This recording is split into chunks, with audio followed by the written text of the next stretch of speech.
Oh my God, week 6 is enormous. I'm picking against at least one top 5 team that I know of and munching on chicken fingers at Stickies, not necessarily in that order of importance.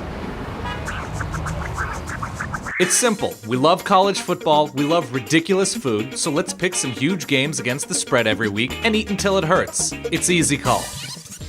Really, there are almost too many good games. We've got 5 enormous ones. As always, lines are subject to change, but you already knew that. The first one, SEC, Alabama, 5.5-point favorites, going to Ole Miss. This one's gonna be fun. We've got 2 top 15 teams. Keys for the Tide, number 1, X's and O's.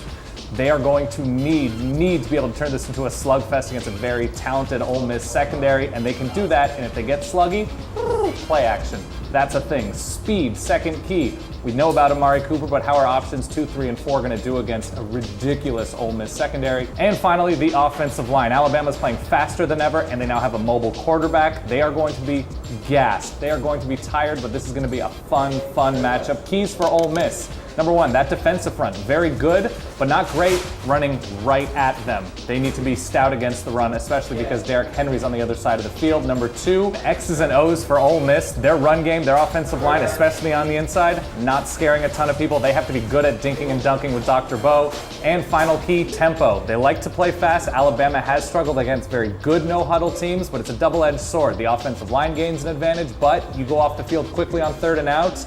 That defense is on the field a long time against Alabama. I'm going Tide here. They're probably a couple touchdowns better on a neutral field, but at Ole Miss, let's call it 24-13. Still waiting for Ole Miss to score a point from last year, so let's go Tide. All right, we've got poppers. It is Sticky's finger joint. We're starting with poppers.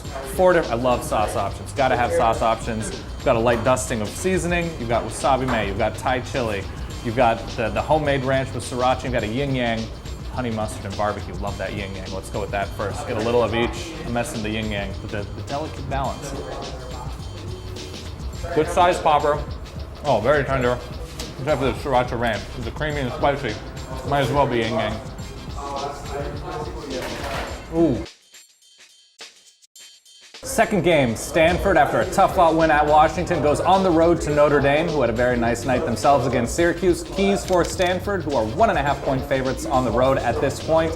First, coaching, 3rd downs, red zone, offensive play calling. Where you at? Next key, their secondary might be the best in the country, if not up there. They are a top level secondary, and they have a tough task with Everett Golson. He's going to be on point the entire game. And finally, their offensive line. Always the case with Stanford. They need to be great against a really good Notre Dame front. And after a week of a very physical defensive front of Washington, they need to play 4 very tough quarters. Keys for the Irish. First, Everett Golson throws a bunch of passes accurately, but also he's got to be way cleaner. 4, well, not turnovers, but 2 interceptions, 2 fumbles. They got 1 back against Syracuse. Not going to fly against Stanford. Next key for Notre Dame, their offensive line. Young, inexperienced, and they can be taken advantage of. 3rd and 4 is hard enough against Stanford. 3rd and 14, not going to happen. And final key, their own defensive front. They need to get to Kevin Hogan. He's good, but as we've seen, when the going gets tough, red zone, big 3rd downs, turnovers happen. He can be shaken, let's call it. I'm gonna go Stanford here. There's the turnover thing scares me about Notre Dame. They haven't played anybody that I love so far. That gives me a big indication. I'm gonna go Stanford here, tight, 17-14. I think it's a close one, but they cover. All right, let's get these other 2 sauces in my life. We have got the Thai chili, so the sweet and spice together. See how this is very meaty popper. Ooh, okay. Almost like an elite high-level sweet and sour. Then we're gonna balance it out with the real spicy and creamy with the wasabi aioli. This one. There's one. Good heat, not overwhelming, but gives you that nice punch. I'm a fan of this. I'm going Stanford again. Close game, 17-14. Pro sauce. Next game, and this one's going to be big fun and loud. Texas A&M going on the road to Mississippi State a week after their huge win against Arkansas. Get these out of my way. Give me these buffalo chicken tenders. It's so much good things happening in front of me, but I'll get into these. Keys for Texas A&M on the road, their youth, especially on defense, after their huge win going against a very physical Mississippi State team. Next, the road. Guess what Starkville is? A very loud, difficult place to play a week after a big win. That's a huge challenge for a young defense. And finally, the offensive line, gonna have to give Kenny Hill time because this defense is big and experienced. Keys for Klanga, Mississippi State. Dak Prescott in quarterback position, gonna be enormous. He has to do it through the air and on the ground. Against this Texas A&M defense, he should be able to have some success. Next, the offensive line, big and experienced against a young defensive front for Texas A&M that did show some vulnerability inside against Arkansas. And finally, the secondary. They haven't played against a good quarterback. Kenny Hill's a good quarterback. They need to be deep at this position. Second, third, fourth corners, safeties. They're going to be stressed and in coverage. All that said, I'm taking Mississippi State here. Can I pick against a team that has a letdown spot in a loud place that's young? I'm going to do that. Mississippi State, I feel good about this. We'll say 27-21. Yeah, I'm going dogs here. I'm going these Buffalo. See, I could eat these with a fork and knife, but come on. There's fingers in the title of this place. So we got little crumbles, little blue cheese crumbles. We got the Buffalo balsamic glaze. Let's see.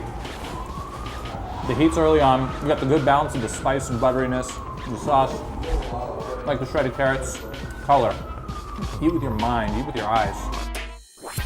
All right, let's go Big 12. I'm really excited for this one. Oklahoma, 4.5-point favorites on the road at TCU. We're gonna get these spicy chicken fingers out as I talk about a spicy Big 12 game. Am I right? Keys for Oklahoma, the quarterback position. Trevor Knight, still young, still a little bit raw, very, very good, but going to a hostile place against a very good defense. Next, coaching. Josh Heupel, his adjustments at the half, going against a very good, a very fast TCU defense that was basically built for Oklahoma's offense. And finally, the defensive front for Oklahoma forced Trevon Boykin to become a pocket passer. As soon as he gets outside the pocket, so incredibly dangerous in this new offense. Keys for the Frogs. Number one, their defensive front is big and strong and fast, and they need to be fantastic. Force Trevor Knight to go 3rd and 8.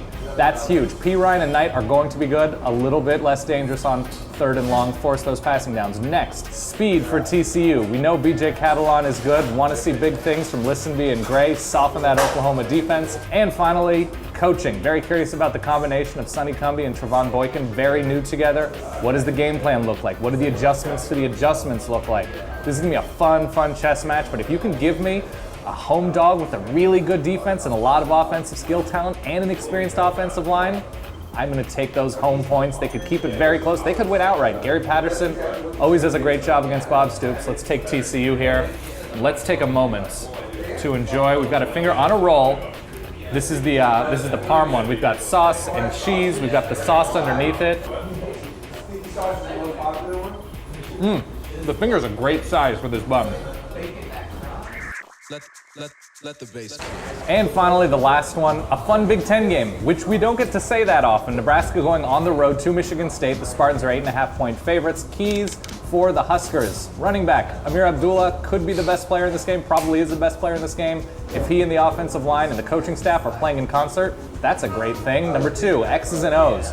Nebraska needs to figure out, because they're going to find themselves in 3rd and 7 situations against a very good Michigan State defense, what they can do against that defense. They're great on 3rd downs. Michigan State's defense great on stopping 3rd downs. It's going to be a fun push and pull. And the final key for Nebraska, their defensive front. Randy Gregory and that front have been fantastic as far as getting into other teams' backfields.